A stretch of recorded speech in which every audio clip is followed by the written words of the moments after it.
तब भी state bank की तरफ से बार बार ये दलील दिलवाई गई कि नहीं, हमको तो अभी 6 महीने लगेंगे कि भाई किसने बॉन्ड खरीदे और किस पार्टी ने जमा करे, लोग खुद ही मैच कर लेंगे। और यही हुआ, 2 मिनट में लोगों ने मैच कर लिया। भ्रष्टाचार के लिए इस्तेमाल हो रहे हैं, घूस देने के लिए इस्तेमाल हो रहे हैं। और यही बात निकल कर आई कि अधिकतर इलेक्टोरल बॉन्ड घूस के तौर पर दिए गए हैं और रेड करने के तुरंत बाद वो कंपनी से इलेक्टोरल बॉन्ड ले लो सैकड़ों करोड़ के, और उसके बाद ईडी आईटी वगैरह का एक्शन बंद कर दो।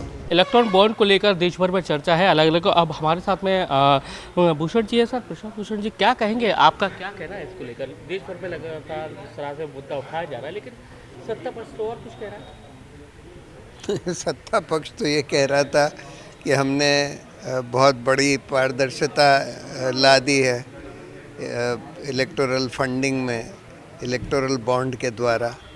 लेकिन उसके बाद भी जब सुप्रीम कोर्ट ने बोला कि भाई आप पूरा खुलासा करिए कि किसने बॉन्ड किस पार्टी को दिए, तब भी स्टेट बैंक की तरफ से बार बार ये दलील दिलवाई गई कि नहीं, हमको तो अभी 6 महीने लगेंगे, जून के बाद ही हम दे सकते हैं, चुनाव के बाद ही दे सकते हैं, वगैरह वगैरह।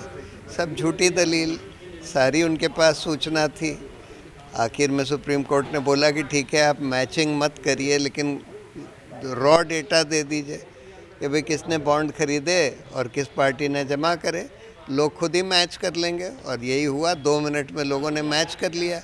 और जब मैच कर लिया तो वही बात निकली जो सुप्रीम कोर्ट ने बोला था शुरू में जब फैसला दिया था कि उनको ये डर है कि इलेक्टोरल बॉन्ड जो हैं भ्रष्टाचार के लिए इस्तेमाल हो रहे हैं, घूस देने के लिए इस्तेमाल हो रहे हैं।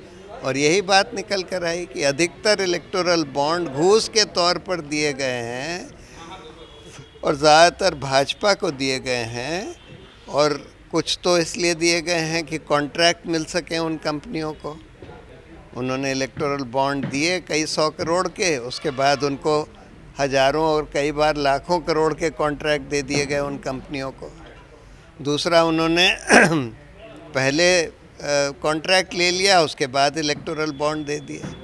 तीसरा कि आपने इलेक्टोरल बॉन्ड दिए और अपने हक में पॉलिसी बदलवा ली, और पॉलिसी ऐसी इंपोर्ट पॉलिसी वगैरह ऐसी करवा ली कि उस कंपनी को खूब फ़ायदा हो जाए। चौथा, तो ये भारतीय टेलीकॉम को तो पॉलिसी बदलकर बगैर ऑक्शन के स्पेक्ट्रम दे दिया गया और उन्होंने खूब सारे इलेक्टोरल बॉन्ड भाजपा को दे दिए।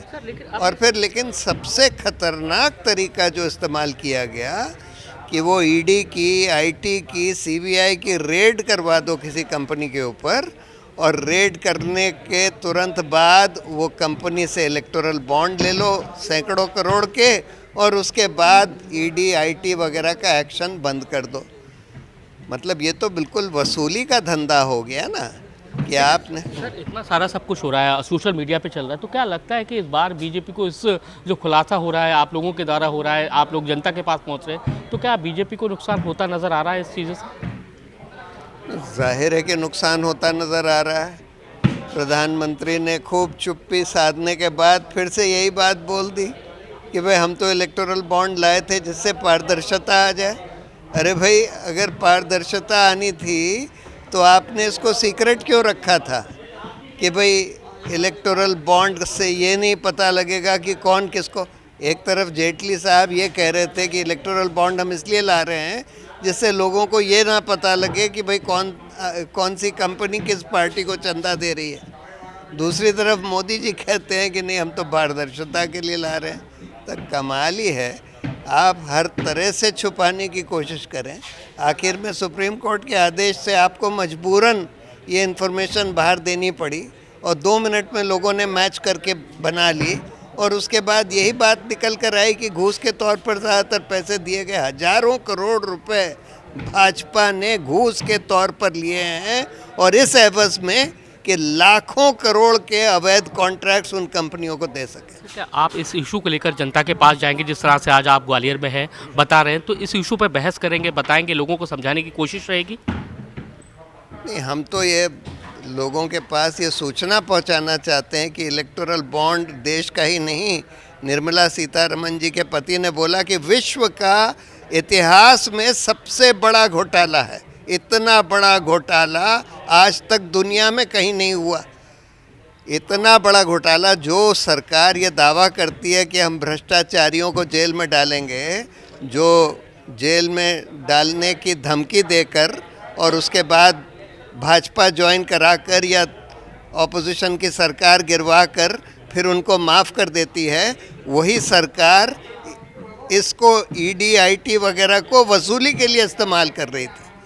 यानी कि उन कंपनियों से वसूली करी जा रही थी, सैकड़ों करोड़ की, हज़ारों करोड़ की, जिनके ऊपर आपने ईडी आईटी की रेड करी। जिस तरह से उनके ऑपोजिशन के एमपीज एमएलएज वगैरह को ईडी आईटी की धमकी देकर अपने में शामिल कर रहे हैं। सर, लेकिन अब आपके एक सहयोगी हैं, जेल में पहुंच गए हैं, क्या कहेंगे उस पूरे मसले पर जो हो रहा है? क्या कहेंगे इस मसले पर?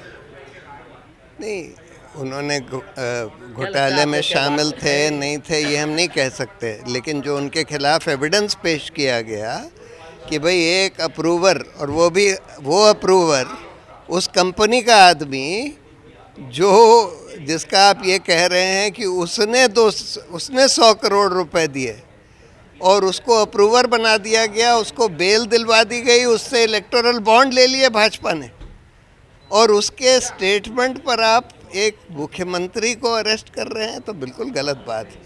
तो सर, क्या कहेंगे जिस तरह से देश भर में माहौल है सर, ईडी को लेकर लगातार जिस तरह से हो गया काफी। तो आप देख सकते हैं प्रशांत भूषण जी हैं, उन्होंने इलेक्टोरल बॉन्ड और केजरीवाल को लेकर भी उन्होंने समर्थन किया है। कैमरामैन राजकुमार कुशवाहा के साथ नासिर कौरी, IBC 24 ग्वालियर।